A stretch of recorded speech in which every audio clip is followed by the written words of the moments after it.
Do que é feito o fogo? Por que as coisas se queimam? É a típica pergunta que as crianças fazem e os adultos se enrolam para responder.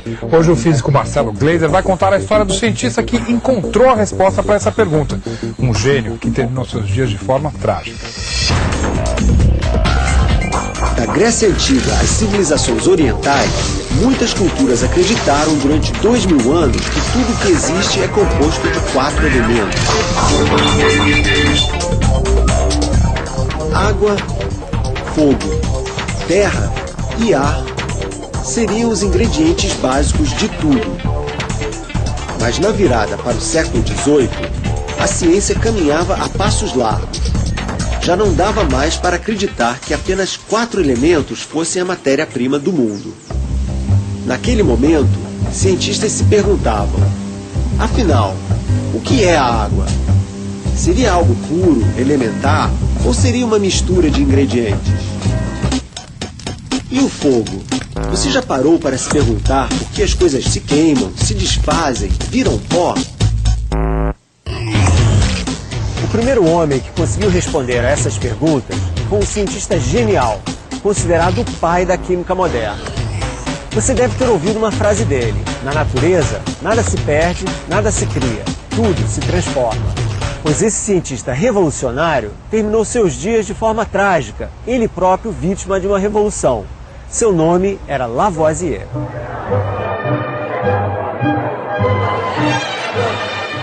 Antoine Lavoisier nasceu em berço de ouro e viveu como um nobre em Paris na metade do século XVIII.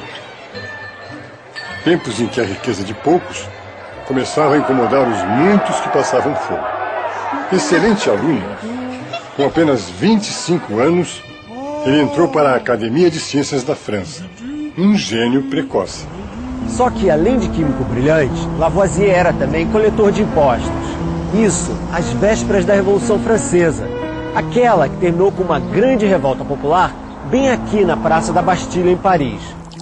No laboratório, o jovem Lavoisier fazia suas experiências com a ajuda da mulher, a bela Marianne, que tinha apenas 13 anos quando eles se casaram. Foi numa dessas experiências que Lavoisier descobriu por que as coisas pegam fogo.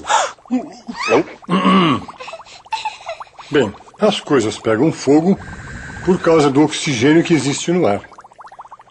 Cobrindo uma vela acesa com um copo, Lavoisier demonstrou que a vela se apaga assim que o oxigênio dentro do copo é consumido pelas chamas. Era 1789, ano da Revolução Francesa. Lavoisier já tinha pesquisado o suficiente para publicar um trabalho inovador chamado Os Elementos da Química, uma obra que acabava com a ideia dos 4 elementos. Segundo ele, as coisas do mundo eram feitas de 33 elementos, um deles justamente o oxigênio.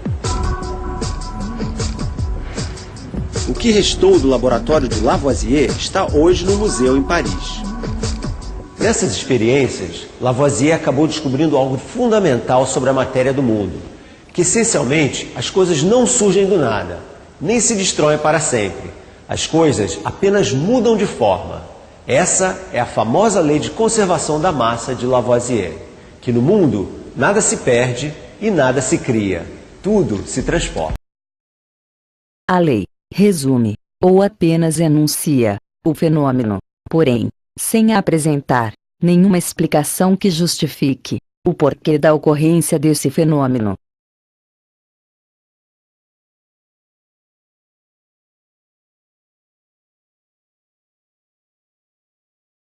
Assim, Lavoisier entendeu que um pedaço de madeira, quando se queima, não desaparece. Parte vira cinza e parte vira fumaça que se espalha pelo ar. A madeira, quando queimada, diminui de tamanho, mas não desaparece jamais. Nada no mundo deixa de existir, disse Lavoisier. Não havia como resistir às transformações. Por mais brilhante que fosse, Lavoisier tinha aquele segundo emprego. Era também coletor de impostos e banqueiro. Com a Revolução Francesa, a classe oprimida derrubou a elite dominante. Cabeças começaram a rolar.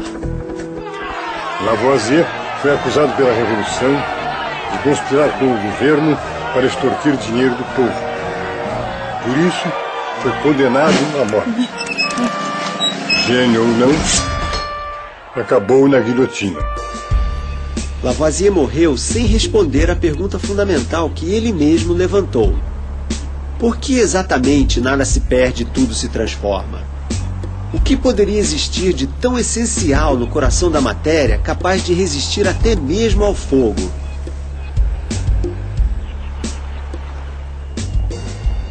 No início do século XIX, o mistério da composição da matéria começou a ser desvendado.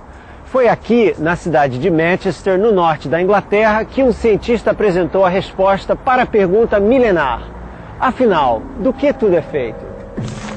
O nome dele era John Dalton, um sujeito esquisito, que não gostava de gente e jamais se casou. Dalton enxergava muito mal, não conseguia reconhecer a maioria das cores. A doença que ele tinha nos olhos veio a ser batizada de daltonismo, em sua homenagem. E mesmo assim, Dalton foi capaz de mirar longe e buscar lá na Grécia Antiga a resposta para o mistério da matéria. No primeiro capítulo da nossa série, conhecemos a história de Leucipo e Demócrito. Leucipo e Demócrito disseram: tudo o que existe no mundo é composto de átomos. Em grego, átomo é aquilo que não pode ser cortado, é indivisível. Por causa disso, esses filósofos ganharam o nome de atomistas. A matéria do mundo, para eles, era composta de pequenos grãos, os átomos. Tudo é feito de átomo. Essa foi a resposta de Dalton, inspirada na sabedoria grega. Fazia sentido. Se toda a matéria do mundo é composta de pequenos pedacinhos, os átomos, isso explica por que nada se perde quando um pedaço de madeira se queima. As coisas apenas se transformam. Os átomos mudam de lugar e de arrumação. Uma ideia revolucionária. Na Universidade de Manchester, encontramos o professor Robin Marshall. Ele nos conta que Dalton passou a maior parte da vida em Manchester e se dedicava apenas ao trabalho. Dalton foi o primeiro cientista a demonstrar que cada elemento é único, elementar, porque tem seu próprio átomo. Os compostos químicos nascem da união de elementos, como por exemplo a água. Ela é feita de 2 átomos de hidrogênio e 1 de oxigênio. No fundo do mar ou na garrafa que está ao seu lado nesse momento, a água tem sempre essa composição.